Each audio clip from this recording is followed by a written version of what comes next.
Hi friends, నిన్నైతే అమ్మ వాళ్ళు దర్వాజా పెట్టుకున్నారన్నమాట. కొత్త ఇల్లు కడుతున్నారు కదా. సో మేము ముగ్గురం అక్క చెల్లెమైతే వెళ్ళామన్నమాట.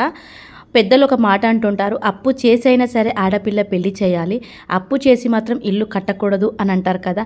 ఈ మాట ఎంత నిజమో ఫ్రెండ్స్ కామెంట్లో కామెంట్ అయితే చేయండి.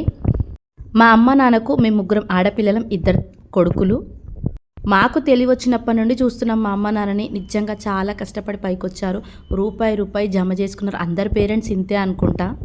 ముఖ్యంగా ఆడపిల్లల్ని కన్న తల్లిదండ్రులు ఎప్పుడు ఏదో ఒక ప్రాబ్లం ఫేస్ చేస్తూనే ఉంటారు. అవునా కాదా ఫ్రెండ్స్? నిజంగా ఈ ఇల్లు కట్టడం మాత్రం మా అందరికీ చాలా హ్యాపీగా అనిపిస్తుంది. ముఖ్యంగా మా నాన్నకి. ఎందుకంటే వాళ్ళ తాతలు నాన్న అందరూ ఈ ఇంట్లోనే పుట్టి పెరిగారు. ముఖ్యంగా మా నాన్న కూడా. సో కొన్ని కారణాల వల్ల ఇది మా నాన్న ప్లేస్ అయినా కూడా మా నాన్న రిటర్న్ పైసలు పెట్టి కొనుక్కున్నాడు అనమాట. చాలా సంతోషంగా ఉన్నాడు. ఇప్పుడైతే ఇల్లు కట్టుకొని వాళ్ళ పెద్దల జ్ఞాపకాలతో ఒక ప్లేస్ నాకు ఉంది అని చాలా హ్యాపీగా అయితే ఫీల్ అవుతున్నాడు నాన్న.